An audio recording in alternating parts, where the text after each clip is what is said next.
Hello, this is Jerry Ferguson, and I'm sorry that the previous slide stopped abruptly. We got to the size that was big enough that I had to be able to stop it to upload. So this is the second part. It's a shorter part, and it will cover the balance of the material. And sorry for the break.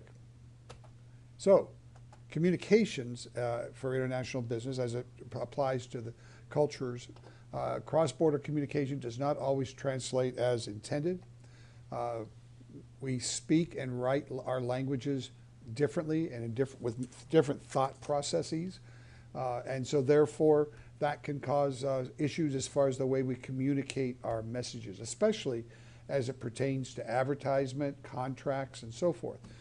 For example, years ago, back in the, it had to be in the mid-70s, 80s, late 70s, I was assigned as a manager in our holdings in Japan.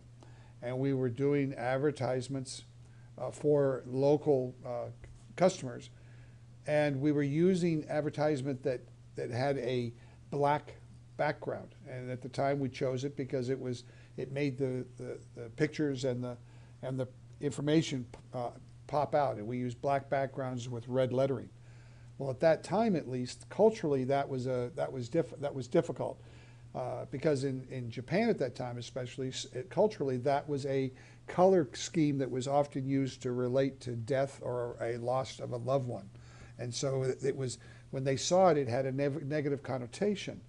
We didn't realize that as expatriates that were not sensitive to their cultural biases, and therefore that campaign failed miserably. It was also a color combination that was perceived by that culture at the time as being bad luck. So often that will cause issues. It's not uncommon that products that are American names that we have for products as we move into other cultures have different meanings and can have a negative connotation. So when we try to translate those words into a foreign language or use our American title within their language group, often the words have totally opposite meanings or radical differences between reality. The other part is just the silent language. And what I mean by silent language is your body language, the way you deal with stress, the way you deal with pressure, the way you deal with anything that relates to a nonverbal communication.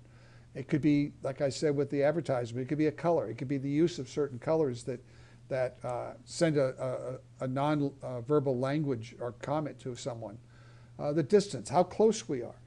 In the United States, we like our personal space. We don't like people right in our face.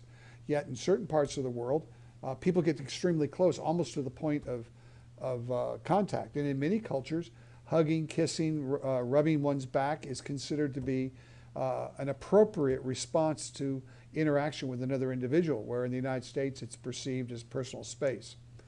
Time and punctuality. The United States tends to be somewhat anal as far as being on time for appointments. In many parts of the world, if you set a time for appointment, you're basically giving them an idea where you might like to get together. When I was doing business in Brazil back in the 90s, I would go and set appointments with individuals to come and meet me at my hotel or in an office or whatever, and they would show up 4 and 5 hours later, and it would be. And I would sit there wondering what was going on. It wasn't they were being difficult or disrespectful. It was just that's the nature of their culture. In China, the Chinese will intentionally be late because they're trying to make the Americans stress. They're trying to raise our stress levels. They know the way we think. They understand our methodology far better than we do. Body language, facial expressions, the way you sit, the way you stand, the way you place your arms, where you sit in the room can often send language and communication to individuals. And prestige, in China, age and position in the company is critical. And if you're subordinate to someone, you don't want to deal with people that are below you. This chart is again from the text. It's a very interesting perception. This is not sign language. This is the image of when we in the United States think of as okay or fine, and the fact that that same exact image of using your hand has a totally radically difference when it applies in a different culture. And you can see some of them here on your own just to see that, well, that's true about the use of words, color, position, context. Dealing with cultural differences, do managers have to be alert to their customary practices to succeed in a culture with different in a country with different cultures? And the answer to that is yes, you must. You have to be sensitive to the host nation that you're in. You must consider host society's acceptance. What is allowed? What's doable? Degree of cultural differences. How much is there? How much concern do you have to have? Is there a cultural difference? Ability to adjust. In some cultures, people are just against change and don't enjoy change. Cultural shock and relevance to cultural shock, reversing cultural shock, are critical elements of being an effective manager in a host nation in international business. Company and management orientation. Are we going to run the company based on domestic rules of norm, or are we going to have a corporate culture? Three companies in management orientation: polycentric. Businesses units abroad should act like local companies. So again, here we're talking about the leadership concept. If you're opening a division in Taiwan, are you going to behave the way that the people in Taiwan do? Are you going to hire locals, and are you going to run your company the way they do, which may be completely alien to the way you do business? That's polycentric. Centrum. Ethnocentric. Home country is superior to the local company. When Japan first came to the United States and started opening their automotive companies, they initially set up the companies 100% the way they did in Japan. And in fact, they brought in Japanese leaders and who ran the companies, even though there might have been an American general manager, and that's the way they did it. Overlook national differences. It doesn't matter in their mind. Geocentrism integrates the home and the host practice. So in this, you could almost say best practices. What's the best way? So you might have, for example, a company that says, we're going to do our annual reports and our quarterly reports and our monthly reports the way we do it from corporate, but our HR practices are going to be based on the host nation and based on their legal ramifications. Strategies for institutional changes. These are just the things you have to look at if you're strategically trying to figure out how you're going to orchestrate change in a foreign country. What are their value systems? What's important to them? Cost-benefit analysis of change. What's it going to cost the company to make those changes? Can you afford it? Resistance to too much change. Again, there are many countries that are less likely to want change than others. And are you going to get so much resistance that you can't overcome it? Are they just going to ignore you? Participation. Is it a country where you're going to get the local population and the host population to participate?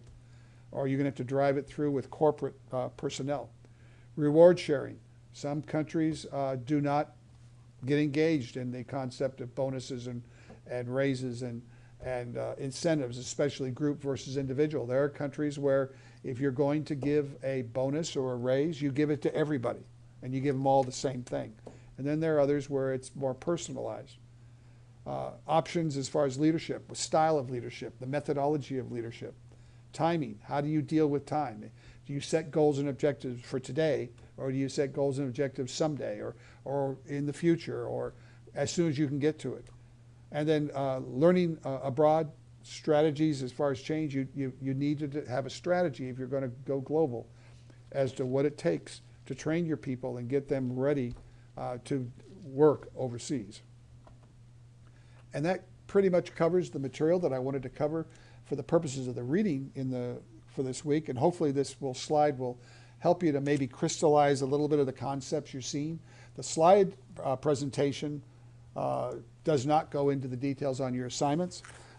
Your week 1 assignments were very well done. There are a few minor issues, none of which are going to be critical from the final perspective of your project. What I encourage you to do is look at the comments that I and your classmates gave you relative to your presentation and see if you can't fine-tune them. So each week as you submit the portion and I give you and the class gives you feedback, you should call up that document and make the tweaks that you feel are appropriate If you don't agree, then you have the option to leave it the way you've got it. The reason we're using the templates to facilitate this is, one, it kind of forces you to look at the elements we want you to see, but more important, it's designed to help you work toward the final project, the PowerPoint that's due in week 7. If you use the template and use that format effectively, then you're going to be able to almost cut and paste or download that information into the PowerPoint. Now, when I say cut and paste, realize that the difference between a Word document and a PowerPoint document, you may have to clean up format and so forth, but you'll still get the flow of the material. It'll help to make that week 7 assignment much easier. As far as APA, I'm trying to give you some links and some material in each of the weeks to help you learn that, as many of you are new to using APA. APA is a writing style that's been designed and developed to try and standardize the way we communicate in intellectual and scholarly papers. And I've given you some links on the most common errors to try and help from that perspective. If you're struggling with references and how to write them, the APA manual or the link that I've provided each of you with will give you some examples of that. It is an area that requires some effort on your behalf, because the type of document can change the way those look. Again, I'm trying to help you to grasp those concepts before you move on to the higher level courses. And I would encourage you just to look from that perspective. I'm very pleased with the progress you're all making. If you find these videos supportive or useful, please drop me an email and let me know so that I know whether or not to continue them. If they are, my intention is to do so for the balance of the course. Feel free to drop me an email if there's anything I can do to help you. Those of you that are still struggling with the access to the site, relax. I'm not going to let that hurt you. So if you're struggling with that ability, you haven't been able to get into the My Management link, when you get there, we'll make arrangements to make sure you get your work done in a timely fashion and that you have a fair amount of time to accomplish it. Again, try to relax and enjoy this class. It's designed to be something that's challenging, but it allows you to think outside the box. And as you write these projects each week, for example, this week on culture, and you're giving us the observations you're making and the ratings you're making for that culture, think about adding a couple of sentences toward the end as a closure that just explains why those differences would make a difference if you or your company were trying to enter the marketplace with those that had those considerations. So again, thank you so much for your time. I hope this is helpful, and drop me a note to let me know, and I'll look forward to seeing you at class. Thanks.